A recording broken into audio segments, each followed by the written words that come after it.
Hi everyone, this is Carolyn Speaks, The State of Our World on Tuesday, March 23rd, 2021. So what is it? Good, bad, or indifferent?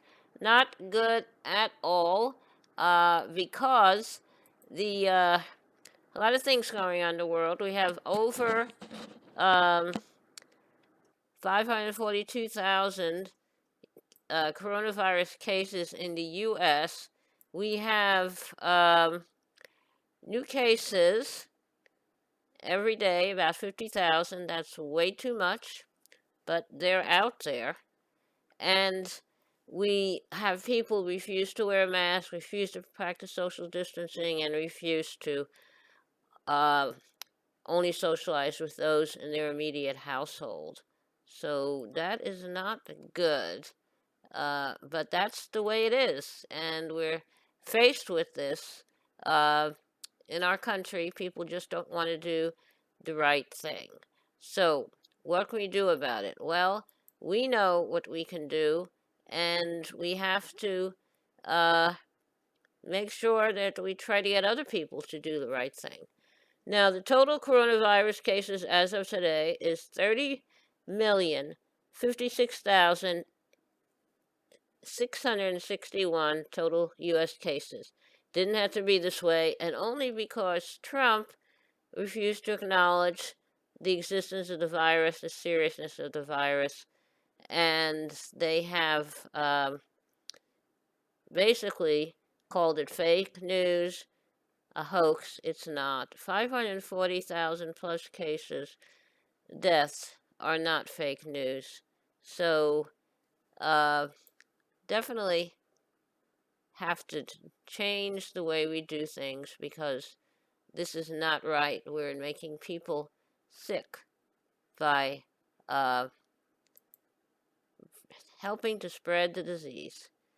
And when you have these super rallies, you become a super spreader. Not good at all. All right, so um, with respect to the our situation in the country, um, we have a border with Mexico, a southern border, then and the borders with Texas, California, New Mexico, Arizona, a little bit of Nevada, and it is not an emergency. It is not a crisis. It is not a surge. We've always had people coming over here and trying to enter the country. We have walls, partial walls now, which slow them down. But it's not a surge. It's not a crisis. We have always have people trying to come into the country, and during the Trump administration, tried to keep them out. They tried separating families, taking children away from their families, and now the Biden administration is trying to put the families back together. So we've always had a border, an interest in people coming here. It's not a crisis, and it's not a surge. We need more humane immigration policies, and we need to also stop supporting dictators in Latin America. That's where a lot of this comes from. Guatemala, El Salvador, and Honduras are troublesome. They're very violent. We have supported coups in these countries. We have supported dictators to have access to their resources. So not good, but that's the way it is.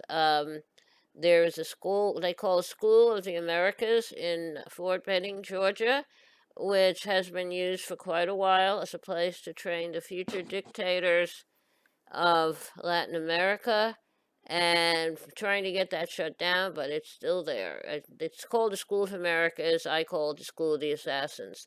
Now, some people are saying it's a border invasion. Not true. There are Mexican MAGA influencers who are pushing damaging conspiracy theories about asylum seekers. Asylum is a worldwide right of every person, every individual, and we have two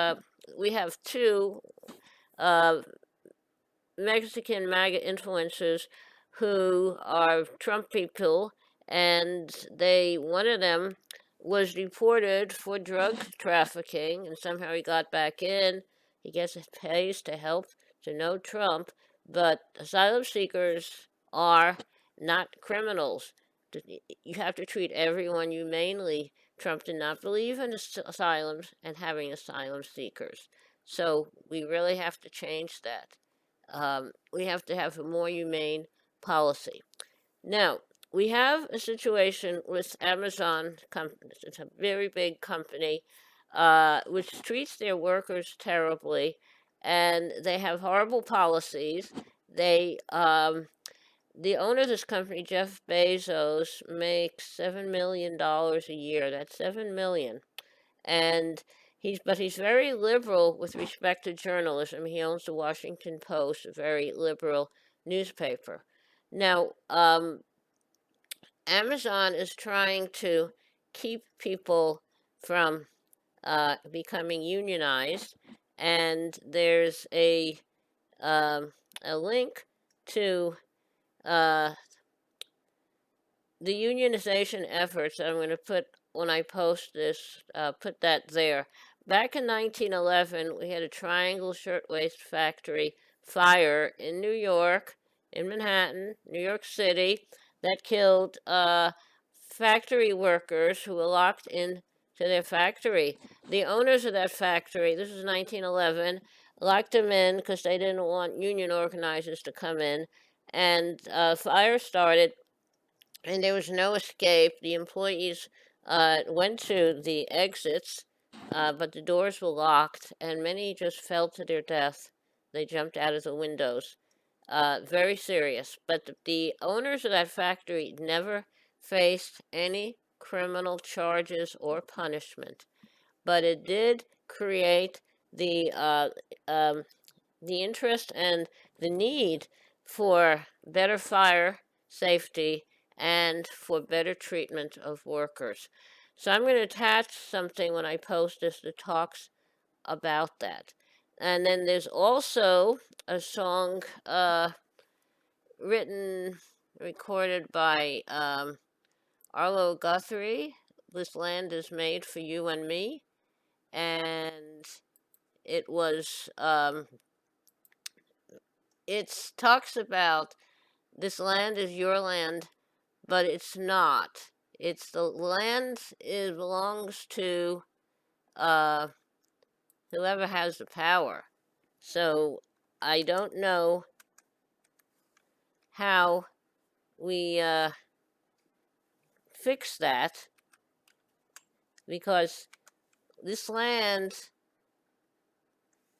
is definitely for all of us, but it's not meant that way.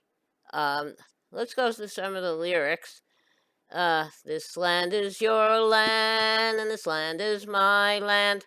From California to the New York Islands, from the Redwood Forest to the Red Gulf Stream waters, this land was made for you and me. As I went walking that ribbon of highway, I saw above me that endless skyway, saw below me that golden valley. This land was made for you and me. All right, now that it goes on, but that's kind of a misnomer, because this land, California, is was part of Mexico, and the United States just took it. And had a war with Mexico in 1848, and they just took it. And then the Gulf Stream waters, that's Louisiana. The Louisiana was purchased by the United States from France, but France, they in turn, when they had it, they just took it. So this land, this is really a misnomer, because this land does belong to everyone, the whole land, everyone in the world. It doesn't belong to anyone in particular. So what I'd like to do, I'm going to post a link to this song when I post this recording, and also a link to an article about the shirtwaist factory and what happened there. Now, I think you have to continue to wear a mask You have to continue to practice social distancing. Continue to only go out when you have to and only socialize with those in your immediate household. And remember, um, this is Tuesday, March 23rd, 2021, and another meeting of Caroline Speaks the State of Our World. I hope you'll be back with us again tomorrow for another meeting. But remember, take care of yourself and others. And remember, kindness goes a long way. Kindness goes a very long way. Let's have a little more of this song. This land is your land, and this land is my land. From California to the New York Island, from the Redwood Forest to the Gulf Stream waters, this land was made for you and me. As I went walking that ravenous highway, I saw above me that endless skyway, saw below me that golden valley. This land was made for you and me. And remember, from California to the New York Island, New York is part of this country now, but it was really stolen from the Native Americans. So you have to put everything in perspective. And remember, kindness goes a long way. Kindness goes a very long way. I'm going to post some things that you can listen to. Thank you. Good night. Stay safe.